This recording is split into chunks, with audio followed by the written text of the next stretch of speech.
manusia itu hakikatnya adalah baik. Tidak ada orang jahat. Orang yang jahat itu berarti dia orang yang tersesat. Maka harus disadarkan terus, diajarkan terus kehidupan yang baik.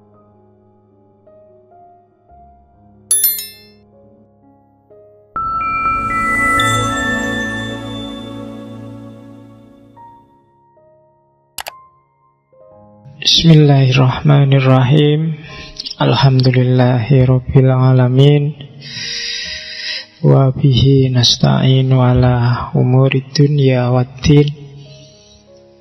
Allahumma shalli wa sallim wa barik ala sayyidina wa maulana Muhammad wa ala alihi wa ashabihi wa man tabi'ahum bi ihsanin ila yaumiddin. Bismillah, mari kita lanjutkan ngaji filsafat kita. Malam ini kita masih ada di Cina. Keliru nih, Tiongkok. Iya, sudah sejak kecil terlanjur ngomongnya pakai istilah China. Tapi percayalah kalau saya ngomong Cina bukan niat melecehkan. Ya memang sudah mentradisi begitu. Jadi kita lanjutkan penjelajahan kita mengikuti petunjuk Rasul untuk utlubul ilma walau bisin. Nanti ada yang menyebut pikiran-pikiran filsafat Tiongkok, Cina, itu di beberapa literatur disebut sinisme. Ya, jadi jangan kaget loh ya. Nanti kalau kamu baca-baca buku kok ada istilah sinisme, itu ada kalanya memang ada aliran tertentu namanya sinisme. Tapi ada juga yang dimaksud filsafat Cina ini, yang diambil dari bahasa Arabnya sin. Ya, jadi sinisme. Karena coba nanti kamu surfing-surfing, lihat beberapa literatur itu ada yang pakai istilah sinisme. Minggu lalu kita ketemu dengan Taoisme, malam ini kita akan ketemu Konfusianisme. Konfusianisme ini jauh lebih terkenal, jauh lebih dipakai orang, sampai hari ini masih hidup. Bahkan sebagai agama kan dia di Indonesia hari ini jadi agama resmi, agama Konghucu. Tapi kita nggak akan membahas ritual-ritual agamanya, karena kita akan fokus pada pikiran-pikiran filsafatnya yang cenderung berbau etik. Etik yang tidak metafisik, itu etiknya Konfusianisme. Jadi konkret, hidup tertib secara nyata dan harmonis, itu khasnya Konfusianisme. Teman-teman Tiongkok rata-rata filosofi hidupnya itu khas Konfusianisme. Jadi tidak terlalu metafisikal. Yang agak aneh-aneh metafisik itu yang minggu lalu, yang Taoisme. Jadi kalau nonton-nonton film ada vampir, ada jimat, ada, itu biasanya dari sisi Taoisme. Kalau Konfusianisme enggak. Jadi mikir dunia yang konkret. Makanya teman-teman kadang-kadang jauh lebih sukses hidupnya, karena filosofinya filosofi hidup di dunia. Kaya-kaya, nggak kayak orang Islam, orang Jawa, orang pribumi. Kalau anekdotnya dari gaya berdoanya aja kan kelihatan. Kalau kita kan berdoanya pasrah, cuma nunggu, minta, nunggu dikasih. Kalau orang sana nggak cuma minta, tapi dipaksa, digoyang. Kalau doa kan gitu, wah, ya Allah, ayo, sampai rontok rezekinya. Kalau kita kan nunggu jatuh, kalau dia digoyang sampai jatuh semua. Nah, itu, makanya kaya mereka. Malaikatnya yang di atas kaget semua, digoyang, ayo jatuhin, jatuh semua rezekinya. Kalau kamu kan pasrah, ya Allah, rezekinya dong. Oke, itu Konfusianisme. Hidupnya mulai tahun 551 Cuma ini mungsret itu apa? Kalau dari segi angkanya sampai 479. Tapi sebelum Masehi kalau pakai tahun Masehi.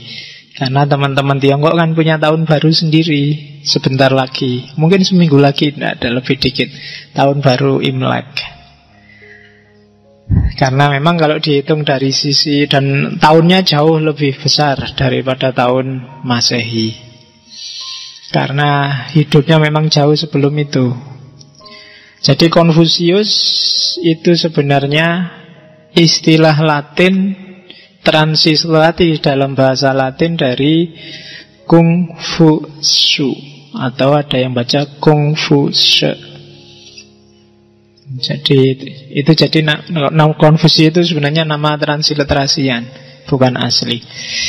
Ini nanti akan bertaburan istilah-istilah dari bahasa sana, dan karena saya nggak ngerti bahasa sana, ya tak woco apa anane ya.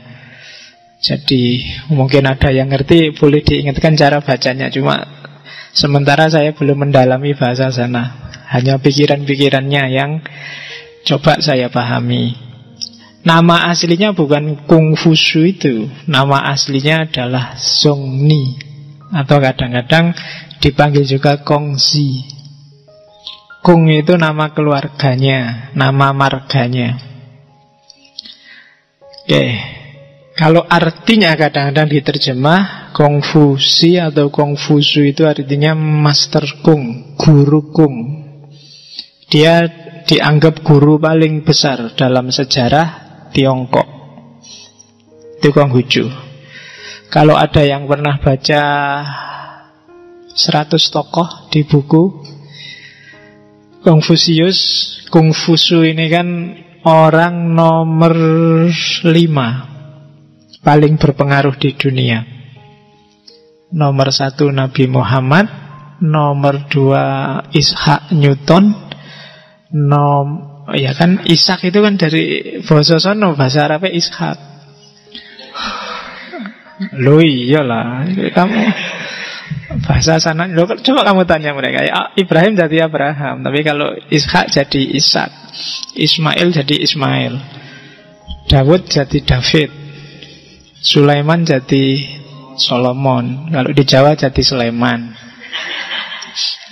Nah, jangan katanya begitu. Nah, jadi namanya memang Ishak Newton. Orang nomor 2 paling besar, nomor 3 Isa, kalau dalam bahasa barat Yesus, nomor 4 Buddha, nah, nomor 5 Konfusius. Jadi orang juara 5 paling berpengaruh di dunia. Ada beberapa tulisan yang mau ngecek apakah dia nabi atau bukan, ya monggo, terserah ijtihad masing-masing. Dari sisi pengaruh, ajaran, gaya, dan perilaku bisa jadi ya. Meskipun kita tidak harus mengimani, kan kita wajibnya cuma 25. Wong itu sangat jauh. Nabi Muhammad aja 6 Masehi. Kalau ini kan 500 tahun sebelum Masehi. Dan kita tidak tahu apa-apa era-era itu. Sokrates saja kan kita masih bingung, dia nabi beneran apa enggak. Jadi Konghucu hidupnya sebenarnya awalnya orang biasa-biasa dari keluarga militer. Sempat juga jadi pejabat negara, tapi kemudian lebih enjoy jadi guru. Apalagi dari biografinya yang menarik, lancar-lancar saja. Selain kekecewaannya terhadap perang, kekacauan sosial, chaos yang terjadi di saat dia hidup, kebijaksanaannya luar biasa. Kalau ada waktu, carilah cerita-cerita hidupnya Konfusius, itu banyak. Kalau itu Islam mungkin dia bisa dianggap wali. Banyak cerita-cerita agak-agak karomah, agak gitu. Itu Konfusius. Apa ya yang bisa tak ingat dari dia punya murid. Misalnya dia punya murid namanya Yan Hui. Yan Hui ini murid kesayangannya. Satu ketika Yan Hui mau pulang kampung, pesannya Konfusius, ya pulang kampung aja, pesanku 2 ya, jangan berteduh di bawah pohon, Yang kedua, jangan sampai kamu bunuh orang. Itu kan heran Yan Hui, lu ngapain aku kok tiba-tiba bunuh orang itu? Kok tidak boleh berteduh di bawah pohon, ada apa? Oh, tidak ada listrik. Kalau ada listrik sih mending, mungkin khawatir kesetrum apa-apa. Tidak ada. Tapi ya wis, pokoknya karena gurunya yang ngomong, ya dia ikut aja. Sampai kemudian begitu dia jalan keluar hujan deras. Wah ini hujan, ini harus cari yup-yupan. Apa yup-yupan itu bahasa Indonesia nih? Iya, harus cari tempat berteduh. Iya. Dia nyari mau ke bawah pohon. Waduh, pesannya guru kok tidak boleh. Tapi ini ya milih bahasa aja deh daripada melanggar. Baru aja dia milih hujan-hujan, tiba-tiba petir keras sekali datang dan kena di pohon itu. Oh, berarti maksudnya tadi itu. Terus selanjutnya pulang ke rumah, lihat istrinya tidur sama orang lain, berdua gelap-gelap. Oh, ini kok istriku tidur berdua sama orang lain. Sudah marah dia, sudah nyabut pedang. Ingat gurunya, jangan sampai bunuh orang. Mungkin ini maksudnya. Begitu jendelanya dibuka, dilihat, oh ternyata saudaranya sendiri, iparnya sendiri, sama-sama perempuan.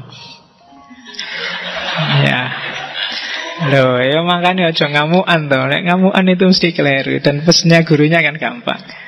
Wah, terus dia pulang kampung langsung ngomong, guru sampean makrifat, apa-apa ngerti laduni mesti. Terus gurunya bilang, lu ndak, aku itu ya ndak sampai segitunya. Cuma aku ngerti ini mau hujan deras, dan dari cuacanya gelagatnya kok akan banyak petir. Kalau kamu di bawah pohon bahaya. Maka tak ingetin jangan berteduh di bawah pohon.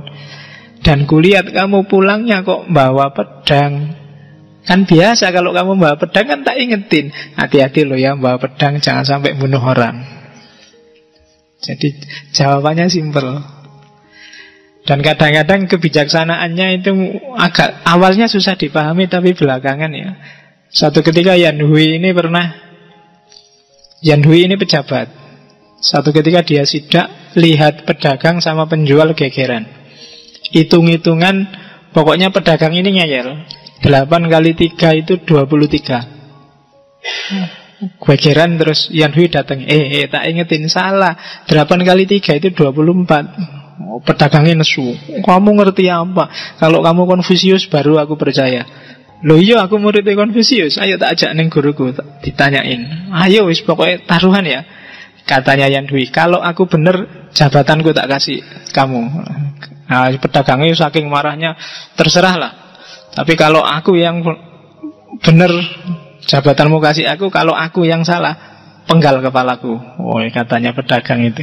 8 kali 3 24. Dia bilangnya 23. Begitu tanya Konfusius, guru berapa 8 kali 3? 23. Iya. Wah, mangkel ini si Yan Hui. Apa guru? Tua mungkin pekun guru ini. Masa 8 kali 3 23. Tapi karena dia nggak berani bantah gurunya, ya manut aja. Akhirnya jabatannya dikasih, simbolnya topi, topinya dikasih. Ya udah, kamu pergi. Begitu anunya pergi, marah-marah dia sama guru. Gimana sih guru? Anak TK PAUD aja ngerti 8 kali 3 24. Masa 8 kali 3 23. Loh, ini urusannya bukan 23 apa 24. Kalau kamu disuruh milih kehilangan jabatan atau kehilangan nyawa, yang kamu pilih mana? Ya nyawa lah guru. Lah iya, makanya itu tadi. Kalau kamu kalah kan cuma hilang jabatan. Tapi kalau dia yang kalah, nyawa satu yang hilang. Maka mending 8 kali 3 23, sing penting nyawanya selamat, kan gitu. Banyak cerita-cerita Konfusius yang gayanya kayak gini. Nanti kamu tinggal cari-cari. Cerita-cerita orang dulu itu kan memang luar biasa. Kebijaksanaannya tidak terduga. Oke, sejarah hidupnya silahkan dibaca, saya nggak perlu detail. Cuma dia pernah ngomong sendiri. Pengalaman batinnya di dunia ilmu. Dia bilang, pada umur 15 tahun aku siapkan hatiku untuk belajar. 15 tahun selanjutnya, pada usia 30 tahun aku merasa diriku sudah mapan. Pada umur 40 tahun, aku tidak punya keraguan lagi dalam diriku. Sudah mantep. Ilmunya sudah merasa, ya wis itu ndak mungkin berubah-ubah lagi. Saat umur 50 tahun, aku tahu wasiat surga. Kalau bahasa Islam mungkin makrifat. Ngerti dunia langit. Sewaktu berumur 60 tahun, aku siap mendengar. Itu tafsirannya harus agak jelimet. Siap mendengar itu tidak gampang terpengaruh. Sudah tidak bisa berubah-ubah lagi. Sudah mengalami puncak. Sudah established. Dan umur 70 tahun, aku bisa mengikuti keinginan hatiku tanpa harus mendahului kebenaran. Jadi sudah total kontrol terhadap dirinya. Sudah tidak kepingin jabatan lagi, sudah nggak tertarik lagi dengan dunia. Hatinya sudah arahnya tidak ke bawah tapi ke atas. Nah, itu penjelasannya sendiri tentang pengalaman batinnya dalam belajar. Kalau kalian mungkin sekarang umur-umur 20, harusnya sebentar lagi sudah mapan ilmunya, 30 tahun. Ya kan? Nanti umur 40, sebentar lagi saya 40, itu harus sudah mantep. 10 tahunnya makrifat. Nek iso. Ra iso ya piye meneh. Oke, itu perjalanan batinnya Konfusius.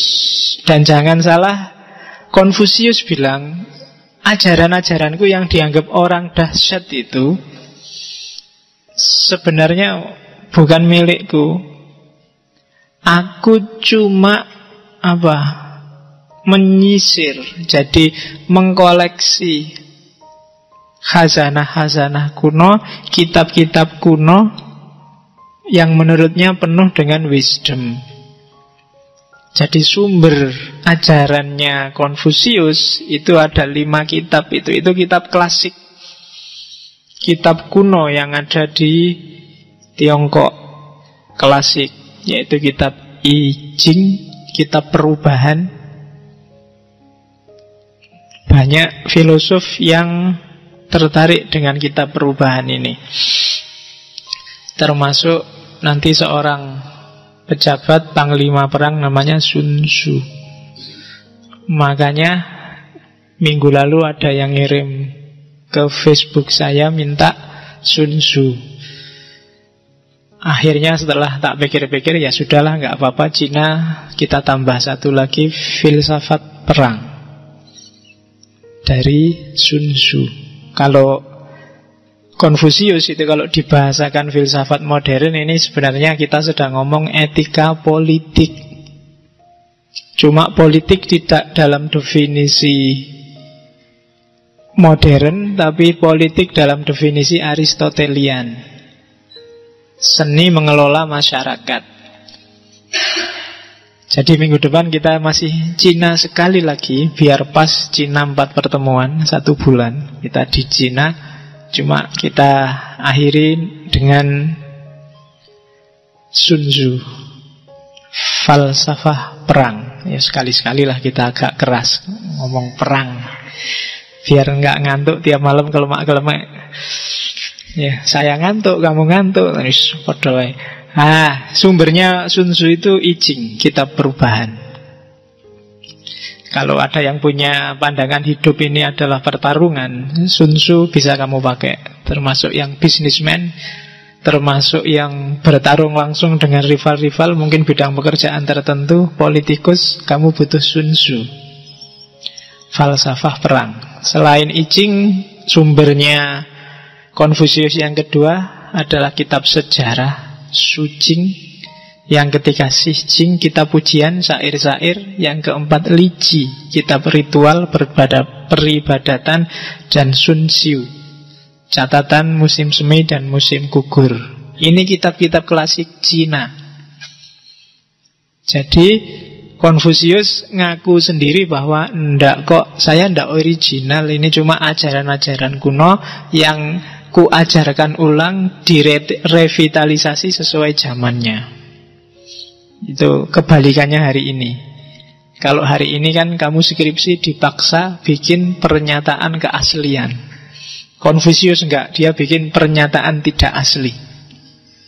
Oh, itu menarik. Apa bisa sih kamu bilang karyamu itu asli? Ndak ada karya asli. Kamu mesti cuma ngutip-ngutip, dapat inspirasi dari sana, dari sini, gitu aja kamu ngaku asli. Kadang-kadang juga banyak yang cuma kamu pindah dari buku mana, dan itu depannya kamu kasih pernyataan keaslian.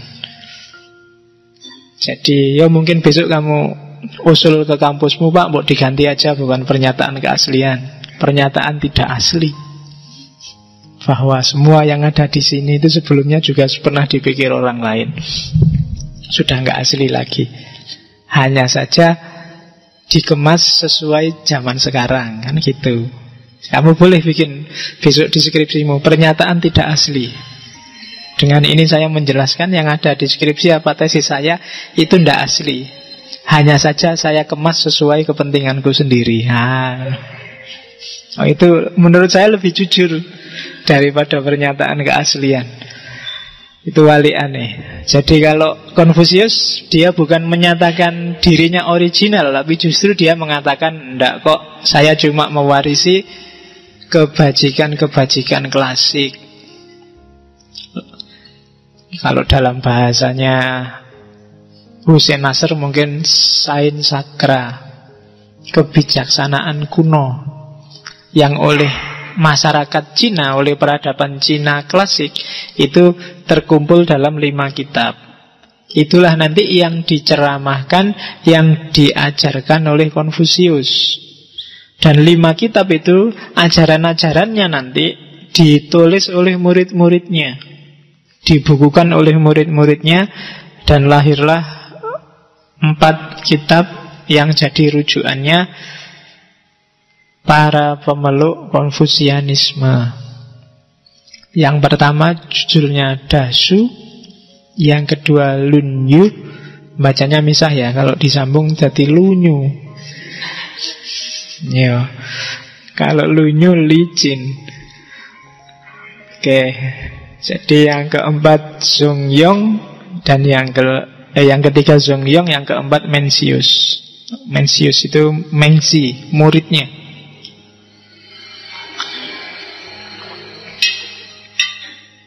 Mengzi juga masuk di 100 tokoh. Silahkan kamu cari orang-orang besar dari Cina.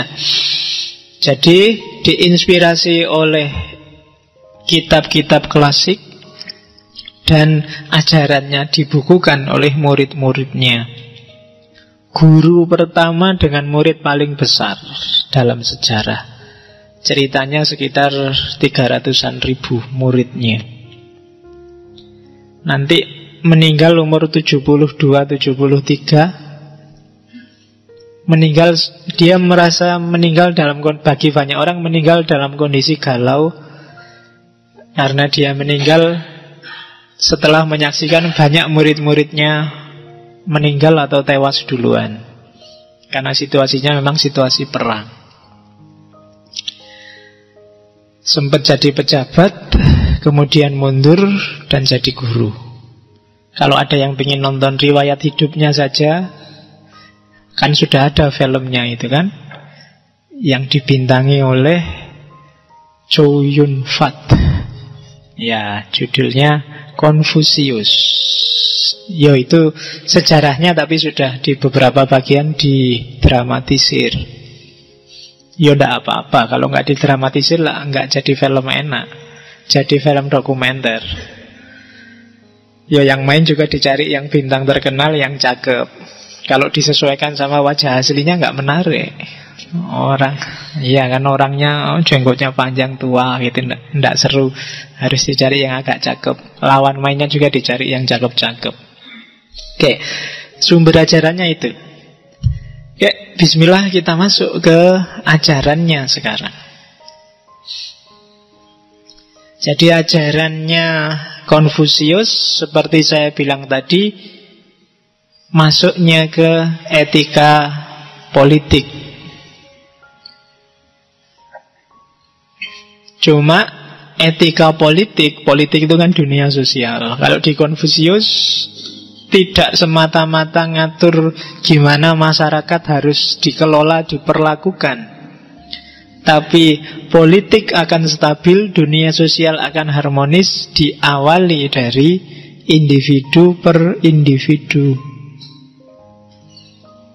Tidak ada gunanya masyarakat dibikinkan undang-undang, konstitusi, norma, aturan formal yang bagus kalau orang-orangnya, individu per individunya rusak.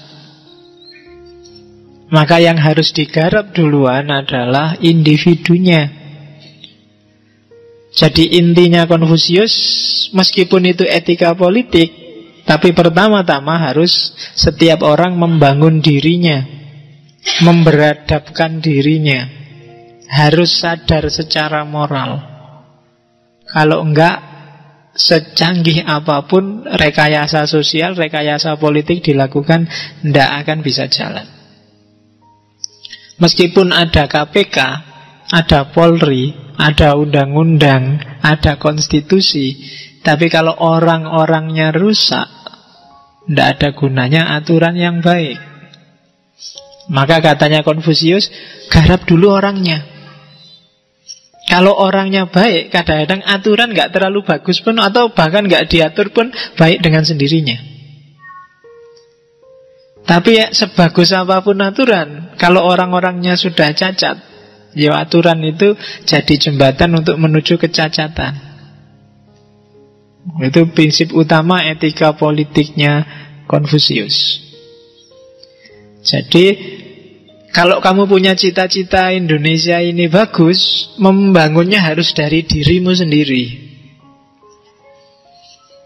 Tidak usah cerewet sama orang lain. Kamu sendiri dulu sudah jadi warga negara yang baik belum? Kalau sudah, kamu sudah menyumbang sesuatu. Itu fokus ajarannya Konfusius. Jadi etika pertama diawali dari memberadabkan diri, self-cultivation. Kemudian jenis etikanya, kalau dulu saya lupa pertemuan keberapa itu, kita ada sesi etika, tergolong virtue etik, etika kebajikan, yang diinspirasi oleh Socrates, Plato, dan Aristoteles. Jadi etika politik yang diawali dari pribadi-pribadi yang jenisnya adalah virtue etik. Nah, itu polanya Konfusius. Jadi jangan lupa, itu sawah kita hari ini berarti ada di etika politik. Etika politik itu levelnya lebih tinggi daripada sekedar ilmu politik. Di Indonesia hari ini, kamu tiap hari nonton TV, debat, ILK, debat, itu yang main adalah masih ilmu politik. Orang masih ribut dengan aturan. Orang masih sibuk dengan mana sesuai konstitusi, mana tidak, mana melanggar aturan, mana tidak. Itu masih level formal. Di atas ilmu politik itu ada etika politik. Itu tidak sekedar ngomong mana sesuai aturan, mana konstitusional, mana enggak, tapi mana pantas, mana enggak pantas, mana baik, mana buruk, mana bajik, mana tidak. Nah, itu etika politik. Ya sudah banyak sih orang yang menyinggung-nyinggung etika politik, tapi dalam prakteknya kelihatannya di Indonesia masih belum jalan. Isine ndak karu-karuan kan. Kamu lihat TV itu bingung dewe kamu. Sekarang sing bener sing ndi? Yang dulu suka Jokowi sekarang mulai ragu-ragu. Yang dulu dianggap musuhnya Jokowi, loh kok sekarang gabung sama Jokowi. Bingung, ndak karu-karuan, ndak jelas sekarang mana hitam mana putih. Dan orang memainkan kepentingannya sendiri-sendiri, tidak peduli. Ya benar sih secara konstitusi, tapi kadang-kadang ndak melihat etika. Tidak melihat apa ya pantas ya aku gini, apa ya sudah seharusnya, seyogyanya, itu etika. Jadi kalau ada kalimat seyogyanya itu coraknya etik. Kalau seharusnya itu formal. Makanya kita yang ada di Jogja harusnya ya agak etikanya yang agak gitulah, karena kita seyogyanya. Kalau seharusnya itu wajib kan, seharusnya urusannya harus, tapi kalau seyogyanya kita harus lebih beradab dari yang lain. Oke, itu inti ajarannya Konfusius. Metodenya Konfusius itu kalau digambarkan kiai lah hari ini. Jadi cara berpikirnya tidak argumentatif, tidak pakai dalil-dalil rasional yang mendalam, tapi praktis, kadang-kadang pakai kiasan, pakai sindiran, dan diulang-ulang. Nah, itu kiai kan gitu, orang ceramah kan gitu. Ya memang dia guru etik. Kalau nggak diulang-ulang ya mungkin orang akan lupa. Tidak perlu argumentatif, karena etik itu yang dibutuhkan ketika diceramahkan, persuasif. Gimana orang terdorong untuk ikut apa yang dikatakan. Itu yang dilakukan oleh Konfusius. Mirip kayak Sokrates, cuma kalau Sokrates argumentatif. Orang diajak mikir, diarahkan berpikirnya, terus pada akhirnya menyimpulkan. Kalau Konfusius enggak, ahli ceramah lah kalau hari ini. Jadi ngomong pakai retorika, diulang-ulang, itu kan jenisnya retorika. Gimana caranya orang ikut gagasan-gagasannya, persuasif. Tidak usah dipikir dalam, yang penting orang tertarik. Nah itu beberapa filsafat timur gayanya seperti ini. Orang wow dulu, dibikin terpesona dulu. Wah indah sekali ya, bagus sekali ya. Kalau sudah kayak gitu, tidak usah mikir, nggak usah cari dalil bagus-bagus. Bikin terpesona dulu, dia akan ikut apa yang kamu katakan. Cari retorika yang bagus, orang akan ikut. Nah, kalau kamu punya teknik ini, jadilah penceramah. Kamu akan laku. Ya kan? Bisa mempersuasi orang. Jadi tidak dari pikiranmu. Tidak penting penceramah itu pikirannya cerdas, argumentasinya dalam. Yang penting bisa menarik orang. Entah dengan cara bikin orang ketawa, entah bikin orang wow, atau dengan pokoknya gimana caranya orang tertarik. Kalau sudah, tinggal kamu masukkan ideologimu, selesai. Itu bedanya sama Sokrates. Di situ kan di bawah ada bandingannya Sokrates. Kalau Sokrates lebih dialektis, lebih pakai akal, argumentasi. Oke, itu ciri pertama. Ciri kedua, Konfusius itu tidak antroposentris, tapi humanis. Jadi kalau antroposentris terlalu manusia. Kalau humanis itu memihak manusia, tapi tidak segalanya, sisi-sisi kemanusiaannya saja. Itu humanis. Ada sisi-sisi dari manusia yang dianggap negatif, dianggap tidak bagus, dianggap jelek, itu harus disisihkan. Itu bedanya antroposentrisme sama humanisme. Kalau antroposentrisme, semua yang di manusia harus diberdayakan.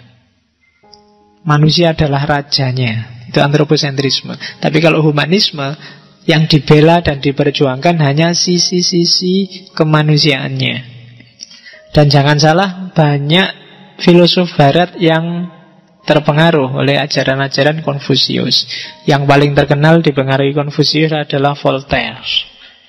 Dulu kita pernah ngaji Voltaire. Itu bau Konfusiusnya sangat menyengat. Kalau dari Voltaire. Atau revolusi Perancis, yang punya 3 prinsip itu kan, persaudaraan, kesetaraan, kebebasan. Itu pengaruh Konfusius. Deklarasi of Independence-nya Amerika, katanya Thomas Jefferson, tokoh yang ngarang, itu sebenarnya banyak dipengaruhi oleh Konfusius. Hari ini Konfusianisme termasuk Konghucu banyak hidup di daerah Asia Timur, Singapura, Vietnam, Indonesia meskipun termasuk minoritas, Taiwan, Tiongkok, daerah-daerah Asia Timur termasuk Jepang. Jadi hidup di sana. Dan di negara-negara ini nanti tanggal meninggalnya Konfusius 28 September itu hari libur nasional, diperingati sebagai hari pendidikan. Jadi hari guru, kok hari pendidik? Ya, hari guru sama. Jadi hari guru, libur nasional, hari kematiannya Konfusius 28 September. Kalau kita hari gurunya tanggal berapa? 23 apa? November. Itu momennya apa? Nggak tahu ya.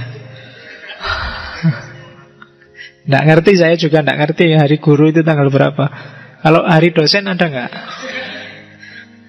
Kamu bikin sendirilah, hari mahasiswa itu libur di kampusnya. Ya nggak apa-apa kan, enaknya kan gitu. Setiap momen kan ada harinya. Oke, jadi metodenya Konfusius mirip kayak Socrates, turun ke jalan-jalan, cuma dia tidak argumentatif, persuasif.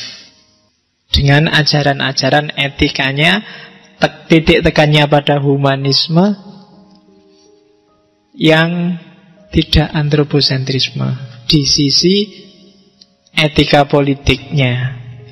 Oke, maka dari situ Konfusianisme ingin menggagas stabilitas sosial yang etis.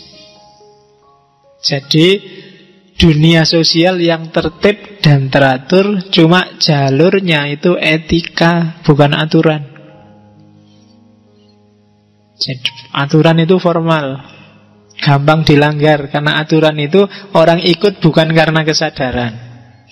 Dunia sosial kalau ingin tertib, orang ikut karena kesadaran etis.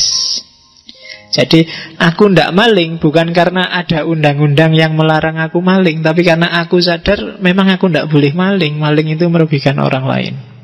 Jadi tertib sosial yang lahir karena kesadaran etis, bukan lahir karena paksaan norma, paksaan aturan. Nah itu yang disasar oleh Konfusius, yang nanti dijadikan undang-undang beberapa dinasti di Tiongkok. Meskipun ada juga kaisar-kaisar tertentu yang membasmi ajaran Konfusius, anti ajaran Konfusius, meskipun sampai hari ini ajaran itu masih hidup di tengah masyarakat. Oke, alurnya itu alur dari individu, terus keluarga, dan dari keluarga baru negara. Jadi kalau karakter kita, moralitas kita sudah bagus, maka kehidupan keluarga akan tertib. Kalau keluarga tertib, tentram, maka baru negara akan teratur. Kalau keluarga rusak, tidak akan bisa lahir negara yang teratur. Jadi jangan-jangan kaconya Indonesia hari ini itu karena nggak banyak orang memperhatikan kehidupan keluarga. Yang miskin sibuk gimana caranya biar kaya, jadi cuek sama kehidupan keluarga. Yang kaya, yang punya jabatan, yang kelas tinggi apalagi tidak punya waktu sama sekali untuk keluarga. Jadi selesai, yang lahir generasi-generasi yang tidak tentram, dicuekin terus. Orang yang dicuekin ini kan mesti sakarepe dhewe. Yang sekarang heboh itu apalagi kan, anak bayi dikasih rokok itu kan. Iki piye mikire. Jadi kalau keluarga beres, tenang aja, negara akan ikut beres. Tapi kalau keluarganya kacau, ya akan kacau. Fokusnya Konfusianisme. Sekarang kita lihat asumsi-asumsi dasarnya. Ini masih panjang ya. Jadi asumsi dasarnya yang pertama, hidup ini tiangnya adalah moral. Ini pernyataan yang ratusan tahun jauh sebelum Immanuel Kant. Pernyataan yang sama pernah disampaikan oleh Immanuel Kant bahwa masyarakat tertib, tiangnya kehidupan sosial itu moralitas. Kalau moralitas rusak, kehidupan akan rusak. Bahkan alam semesta juga akan meresponnya dengan kerusakan. Gempa bumi, banjir, apalagi perang, semua bencana itu sebenarnya porosnya ada di rusaknya moralitas. Loh, hubungannya apa Pak? Banjir kan sungai yang meluap. Kalau di Konfusius itu ada korelasinya dengan rusaknya moral. Entah langsung, entah tidak langsung. Jadi hidup ini kan saya bilang 2 minggu yang lalu, ciri khas pikiran timur, alam semesta ini hidup secara harmonis. Dan di antara variabel harmoni alam itu manusia. Harmoni ini kalau salah satu rusak, yang lain juga akan terpengaruh, jadi tidak seimbang. Karena terbukti jelas manusianya sekarang banyak yang rusak, yuk timbal baliknya alam juga meresponnya secara negatif. Maka lahir bencana-bencana. Kenapa? Harmoninya sudah rusak. Yang merusak siapa? Manusia. Jadi kalau dicermati mungkin pakai fisika, pakai biologi, nanti akan kelihatan di mana intervensi manusia yang merusak harmoni. Ya mungkin antara gempa dengan moralmu nggak ada korelasinya, tapi kalau dihubung-hubungkan nanti nyambung loh. Nah itu pandangan timur, termasuk Konfusius. Maka hampir semua filosof timur itu arahnya perbaikan moralitas. Hidup yang benar dulu, baru mikir yang lain. Yang kedua, itu yang pertama, asumsi yang nanti diadopsi oleh Rousseau dan kawan-kawan, bahwa manusia itu hakikatnya adalah baik. Jadi tidak ada orang jahat. Orang yang jahat itu berarti dia nyeleweng dari fitrahnya sebagai orang baik. Jadi dia orang yang tersesat. Itu orang yang jelek itu berarti dia sedang keluar dari karakter alamiahnya. Orang itu secara natural baik kok. Maka harus disadarkan terus, diajarkan terus kehidupan yang baik, biar hidup ini jadi tertib, teratur. Jangan sampai sesat. Dia harus disadarkan terus. Jadi asumsi kedua tentang baiknya manusia. Jadi tidak ada orang salah, tidak ada orang jahat, yang ada orang tersesat. Ya kalau orang sesat jangan dimarahi, jangan dicaci maki. Hari ini kan banyak orang yang dianggap sesat terus dimarah-marahi, dicaci maki. Ada yang sampai dipukuli, dikejar-kejar loh. Orang tersesat kok malah dimarahin. Seandainya kamu jalan-jalan kemana terus kesasar, kok malah diseneni. Mau kemana mas? Mau ke Surabaya. Lu sampean ke Surabaya kok jalannya ke barat, kurang ajar, sampean sesat. Masuk gitu. Ya kan? Hari ini kan banyak yang kayak gitu, dianggap sesat dan dicaci maki. Lu masuk menghadapi yang sesat kok gitu. Dan kamu yang disesatkan juga mbok yo jangan marah. Wong kamu itu kan orang kadang-kadang kan kamu marah. Wah, kamu adalah orang yang sesat. Terus kamu marah-marah, kurang ajar menyesat-nyesatkan aku. Lu ndak, kalau ada orang bilang gitu ya, kalau memang kamu merasa ndak sesat ya tinggal bilang, ndak kok saya nggak sesat, saya yakin jalanku benar, ya jalan aja. Tapi kalau benar, oh iya matur nuwun sudah diingatkan. Coba tak ceknya lagi petaku, jangan-jangan memang saya salah, kan gitu. Tapi kan kamu balasnya juga sama-sama marah. Jadi ada orang sesat yang ngingetin sambil marah-marah, yang diingetin juga marah-marah. Itu terus jadinya tawuran. Hari ini kan sering gitu kan, antara aliran, antara kelompok. Jadi ada orang sesat kok dimarahi, dilempari batu, dipukuli lu. Kan malah kasihan. Kita kan harusnya kasihan kan kalau ada orang sesat. Kasihan ya dia sesat, keliru. Ini harus cepet-cepet diingetin, dibantu. Kalau hari ini dicaci maki, kebalikannya. Maka katanya Konfusius, jangan gitulah. Setiap orang itu baik, tidak ada orang jahat, tidak ada orang rusak. Yang ada orang sesat. Kalau memang sesat ya kita ingatkan jalannya biar tidak sesat lagi. Dan yang diingatkan juga jangan marah-marah. Kalau merasa yang ingetin yang keliru ya tinggal dibalikkan aja. Menurut saya yang benar, sampai yang keliru wong peta saya ini, dan selesai. Tidak perlu tawuran lagi. Terus yang ketiga, asumsinya katanya Konfusius, orang itu tidak butuh juru selamat, tapi yang dibutuhkan adalah guru yang menyelamatkan, guru yang mengingatkan, guru yang moralitasnya tinggi, yang tidak cuma ngomong tapi bisa ngasih teladan.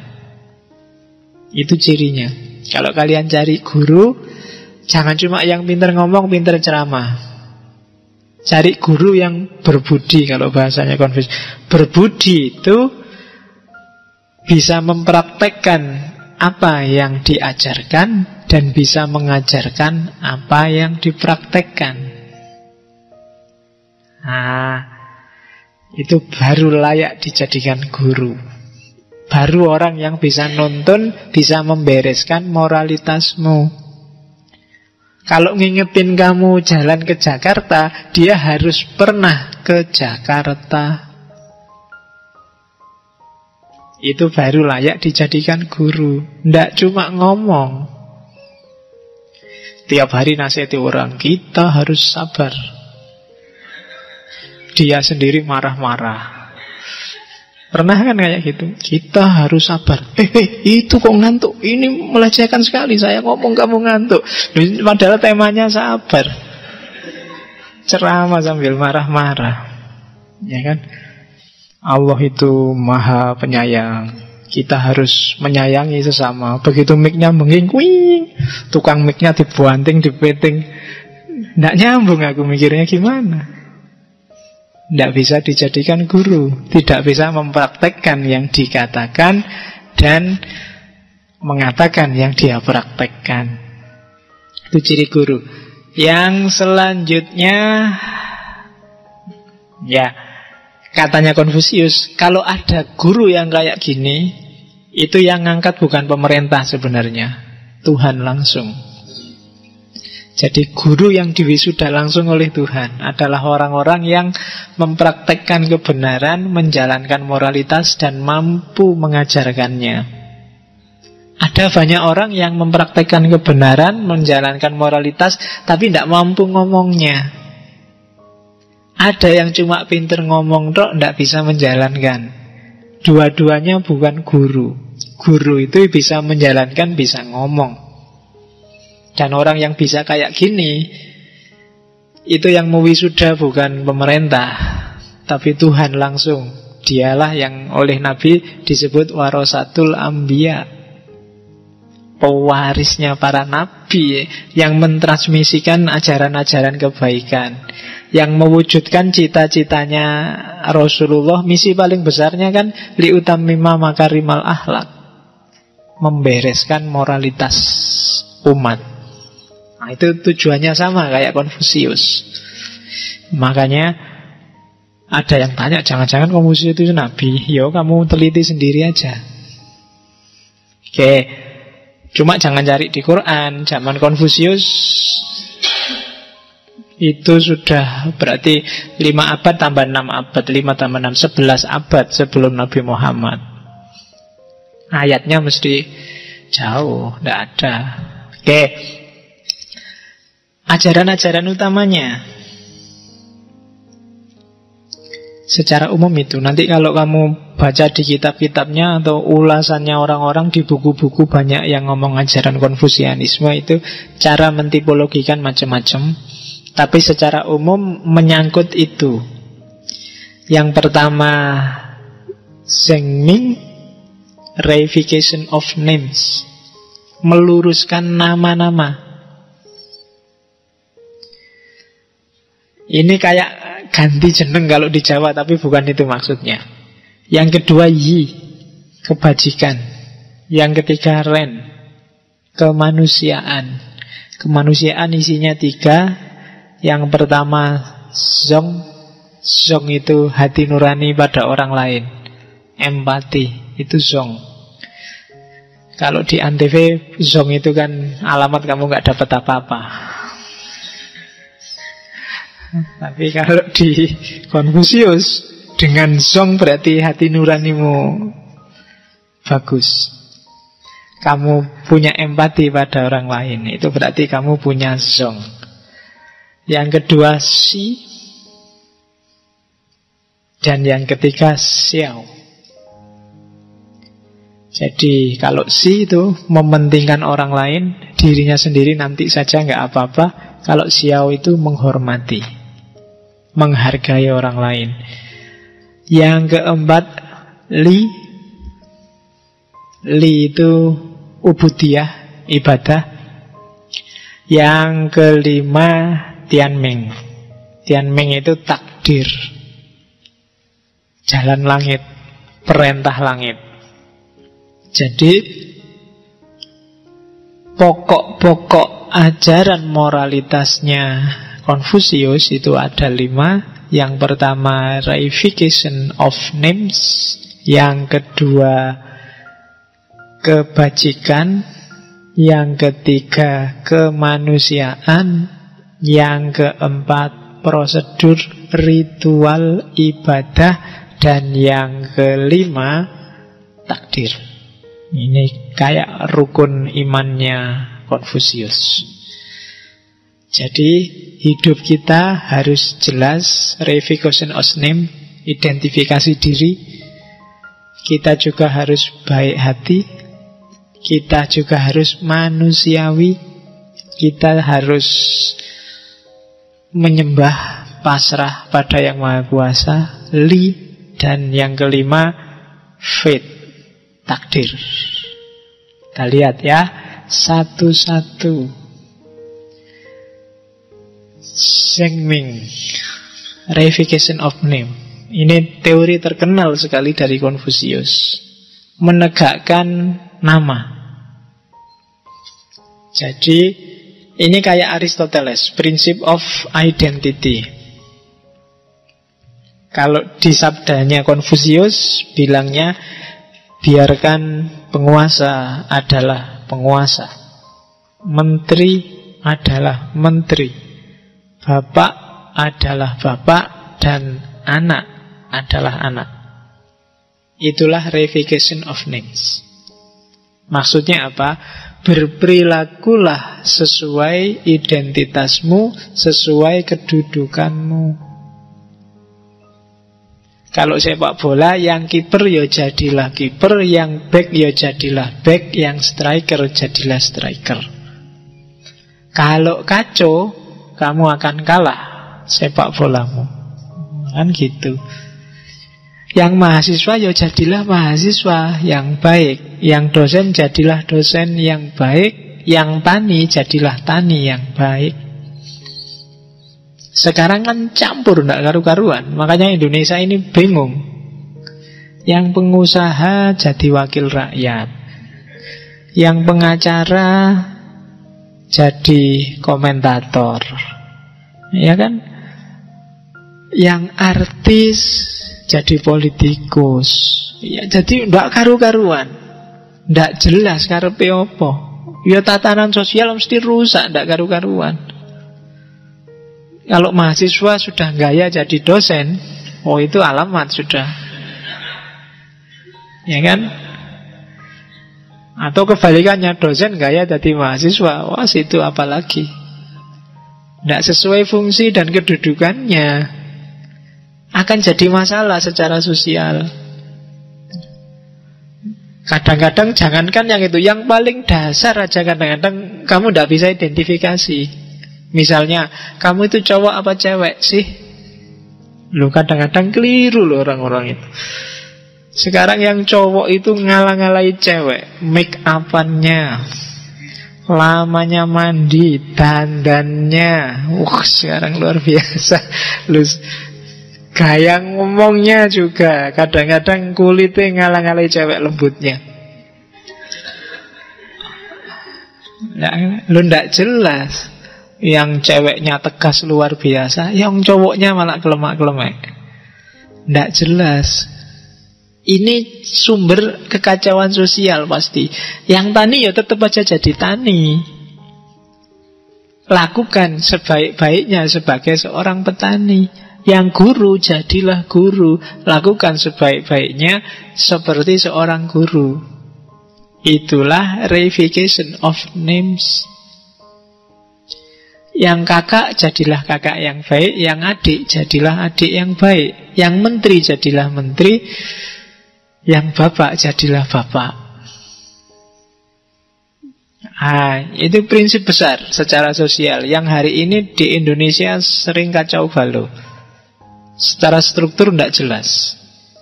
Presiden aslinya pengusaha, DPR aslinya artis. Kemudian apalagi kiai aslinya pelawak. Loh, ya kan banyak sekarang. Pelawak itu kan sekarang banyak yang jadi kiai. Loh, apa umatnya tidak rusak itu? Kalau ndagel sih enak. Tapi isinya apa terus ngasih tahu masyarakat? Wong tugasnya ulama itu membagi ilmunya pada masyarakat, bukan dagelannya. Oh, itu kan yang bikin kacau hari ini. Tontonan jadi tuntunan, tuntunan jadi tontonan. Kan sering ngomong kayak gitu. Itu sumber rusak sudah. Itu kayak kiper tapi pingin terkenal maju jadi striker. Ya kan? Hari ini tuh kan semua pingin maju, pingin masuk TV, pingin terkenal. Gak ada yang mau jaga gawang. Gak ada yang mau diem-diem, pokoknya tak beresin semua deh. Kalau ada yang mau ngerusak tak bentengi, nggak masuk TV juga nggak apa-apa. Nggak ada yang kayak gitu sekarang. Sekarang semua pingin jadi striker. Jadi wilayah pertahananmu kosong. Akhirnya dibantai lah kamu 4-0.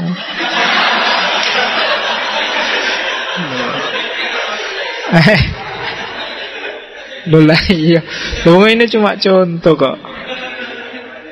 Jadi sejago-jagomu meskipun pemain terbaik dunia, kalau nggak ngerti posisimu, ya rusak permainannya. Jadi itulah reification of names. Identifikasi dirimu, siapa kamu, dan bermainlah di posisimu. Yang bapak, mainlah jadi bapak. Yang anak, mainlah jadi anak. Kadang-kadang kamu sudah mahasiswa, merasa pinter kuliah, begitu pulang kan kamu mainnya kayak bapak. Wah, bapaknya ngasih tahu bapak nggak ngerti apa-apa. Bapak di rumah cuma kerja di sawah. Saya ngaji filsafat sampai sekian puluh kali, Pak. Mantep temen. Jadi kamu tidak ngerti posisimu. Loh, bapakmu mungkin wawasan filsafatnya nggak kayak kamu, tapi dia punya banyak pengalaman melebihi kamu. Secara kuantitas pengetahuannya banyak kamu, tapi secara kualitas lebih pas bapakmu. Bapakmu lebih banyak pengalaman, jadi dia ngerti kapan maju, kapan mundur. Pengalamannya banyak. Kayak sepak bola itu kan. Yang pinter itu mungkin gak terlalu banyak lari, sebentar-sebentar dapat. Tapi yang baru ngerti sepak bola mesti lebih capek dia. Mau muter lapangan, bal di mana dikejar. Ya kan? Tapi yang pinter gak terlalu capek. Itu orang tua kelebihannya di situ. Meskipun informasimu banyak, tapi kan kamu gak ngerti ilmu ini keluarnya harus kapan. Jadi Zhengming, prinsip pertama, identifikasi diri, tegakkan nama, tegakkan identitasmu. Kalau kamu mahasiswa, jadilah mahasiswa yang baik dan semua orang ngakui bahwa ya, kamu mahasiswa yang baik.